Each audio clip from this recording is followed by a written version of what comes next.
নমস্কার, ওরুস কিচেনোলজিতে সবাইকে আবার স্বাগত জানাচ্ছি। আজকে প্রেজেন্ট করছি সাবেকি বেগুনি। ঠিক কলকাতার তেলে ভাজার দোকানে যেরকম ভাবে বানানো হয় সেইভাবে আমি বানালাম। আমি প্রায় 2 মাসের ওপর কোনো ভিডিও পাবলিশ করতে পারিনি। বাড়িতে একটা পারিবারিক খুবই আনন্দের অনুষ্ঠানকে কেন্দ্র করে ভীষণই ব্যস্ত ছিলাম। এই দেরির জন্যে আমি ক্ষমা চাইছি। ওরুস কিচেনোলজিতে সাবস্ক্রাইব করুন, সঙ্গে থাকুন।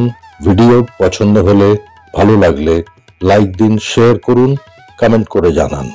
বেগুনি অন্যভাবেও বানানো হয়, আমি খুব সিম্পল ভাবে একদম দোকানে যেভাবে বানানো হয়, অত্যন্ত সুস্বাদু প্রসেস, খুবই সুস্বাদু হবে এভাবে বানালে। বেসন আমি নিয়েছি 75 গ্রামের মতো। এটা ডিপেন্ড করবে কতগুলো বেগুনি বানানো হবে তার উপর। আমি যতটা বেসন নিচ্ছি, যে ব্যাটার হবে, তাতে একটা বেগুন থেকে 9টা বা 10টা আমি স্লাইস নিয়ে নেব। সেটা দিয়ে যতটা আমার ব্যাটার লাগবে আন্দাজ করে আমি এটা করলাম। দিয়ে দিলাম চালের গুঁড়ো 2 টেবিল স্পুন, 2 টেবিল চামচ, আর একই পরিমাণে কর্নস্টার্চ। দোকানে এই ইনগ্রেডিয়েন্টটা ব্যবহার হয় না, কর্নস্টার্চ। আমি এই জন্য দিলাম যে তা না হলে চালের গুঁড়োটা আরেকটু বেশি দিতে হবে, সেটা দিলে তেলটা বড্ড নোংরা হয়ে যায়। ব্যালেন্স করবার জন্য আমি কর্নস্টার্চ অ্যাড করলাম। সামান্য নুন আন্দাজ মতো, হাফ টিস্পুন চিনি, হাফ টিস্পুন কাশ্মীরি লাল লঙ্কার গুঁড়ো। আর এটা অবশ্যই দেবেন, দোকানে দিক বা না দিক, জোয়ান খুব সামান্য, 1/4 টিস্পুনের মতো হাতে ঘষে একটু অ্যাক্টিভেট করে জোয়ানটা অ্যাড করে দেবেন। এই কারণে যে বেসনের ব্যাটার দিয়ে যে স্ন্যাক্স আমরা বানাই না কেন, যেটাই বানাই না কেন, সেটাতে চেষ্টা করবেন 99% রেসিপির ক্ষেত্রে, ব্যাটারের ক্ষেত্রে, বেসনের ব্যাটারের ক্ষেত্রে জোয়ান অতি অবশ্যই দেবেন। তাতে দুটো অ্যাডভান্টেজ আছে। এক হচ্ছে যে হজমে সাহায্য করে, এটা আমরা সবাই জানি। সেকেন্ডলি, বেসনের কোনোভাবেই কাঁচা গন্ধ আসবার কোনো চান্স থাকবে না। খুব অল্প করে জল আগে দিন, দিয়ে প্রথমে একদম ঘন করে এটাকে একটা হ্যান্ড হুইস্কার দিয়ে বা একটা বড় চামচ দিয়ে এটাকে মেশাতে থাকুন যাতে কোনো দানা না থাকে। তারপরে আরেকটু একটু করে জল অ্যাড করে ব্যাটারটা এরকম হবে, দেখুন আমি দেখিয়ে দিচ্ছি, পোরিং কনসিস্টেন্সিতে থাকবে। পড়ছে কিন্তু একদম জলের মতো পাতলা পড়বে না, আবার ঘনও যাতে না হয়। যখন বাটিতে দেখুন পড়ছে, তখন কোনো ওপরে উঁচু হয়ে যাচ্ছে না, তার মানে এই কনসিস্টেন্সিটাই আমরা চাইছি। এবারে ঢাকা দিয়ে ব্যাটারটাকে সরিয়ে রাখুন মিনিট 15। আমি একটা লম্বা একটা বেগুন নিয়েছি। এটার হেড অ্যান্ড টেল ট্রিম করে দিলাম ওপর দিক থেকে এবং নিচের দিক থেকে। এইভাবে দাঁড় করাতে সুবিধে হবে। এবারে একদম পাতলা করে সাইড থেকে একটুখানি কেটে ফেলে দিচ্ছি, সেটা আমি ব্যবহার করব না। এটা করলাম এই জন্যে যে দেখুন এবারে আমি যে নাইফটা চালাচ্ছি, স্লাইসটা দুদিকে সমানভাবে যাচ্ছে, একটা দিক উঁচু একটা দিক সমান, এটা যাতে না হয়। স্লাইসারে এটা করতে পারেন, কিন্তু আমার নাইফের সুবিধে হয়। বেশি পাতলা করবেন না, তাহলে বেগুনের অ্যাকচুয়াল বাইটটাই পাবেন না, পুরোটাই বেসন বেসন লাগবে। আবার খুব মোটা করবেন না, তাহলে পরে বেগুনিটা কিন্তু ভাজার সময় প্রপারলি ফুলবে না। যেটা দেখতে ভালো লাগে, খেতে ভালো লাগে, সেটা হবে না।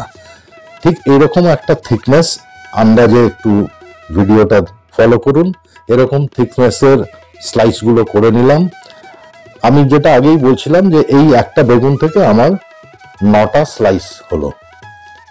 একটা বড় প্লেটের মধ্যে রাখলাম।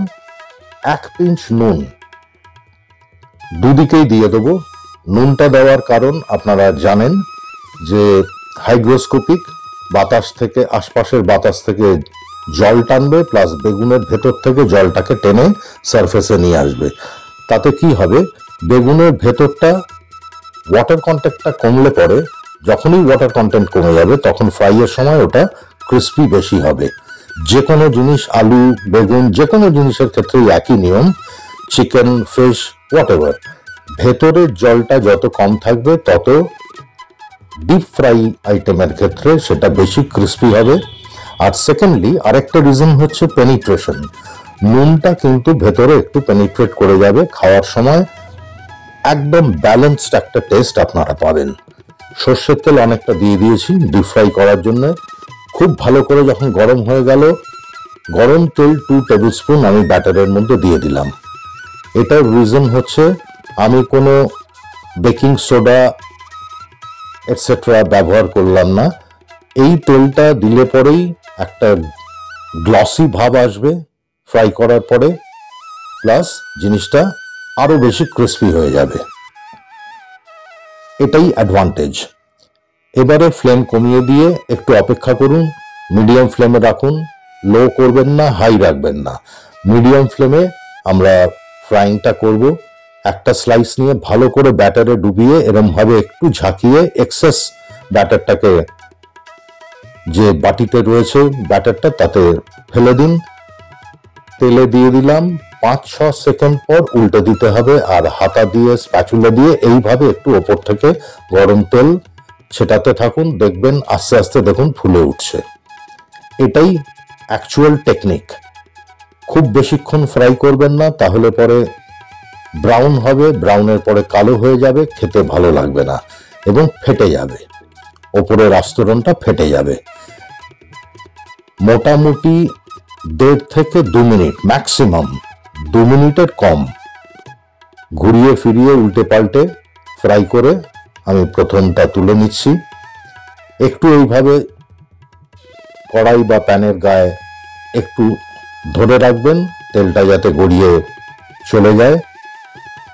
তুলে আমি টিস্যুর ওপরে রেখে দিয়েছি, সেটা আমি পরে দেখাচ্ছি। আমি সেকেন্ড আরেকটা স্লাইস আপনাদেরকে ফ্রাই করে দেখিয়ে দিচ্ছি। একইভাবে একটু ঝাঁকিয়ে নিলাম, তেলে দিয়ে দিলাম, ঠিক 5 সেকেন্ড ওপর থেকে একটু গরম তেল ছিটিয়ে দিচ্ছি, 5 সেকেন্ড বাদে উল্টে দিলাম, আবার ওপর থেকে গরম তেল ছিটিয়ে দিতে হবে। একটু ধৈর্য ধরে করুন, দেখবেন আস্তে আস্তে ফুলে উঠছে। এখানে একটা জিনিস বলি, বেগুনির ক্ষেত্রে মেইন ক্রাইটেরিয়া কিন্তু আমার কাছে টেস্ট, স্বাদ, তারপরে সেটার ক্রিস্পিনেস। আমি বেগুনি খাচ্ছি কিন্তু বেগুনের স্বাদই পাচ্ছি না মুখের মধ্যে, বেগুনের বাইট পাচ্ছি না, বেসন বেসন লাগছে, আমার কাছে সেটা পারফেক্ট বেগুনি নয়। আপনাদের সকলের সাবস্ক্রিপশনের অপেক্ষায় থাকলাম। সবাই সঙ্গে থাকবেন, ভালো থাকবেন, আবার দেখা হবে। নমস্কার।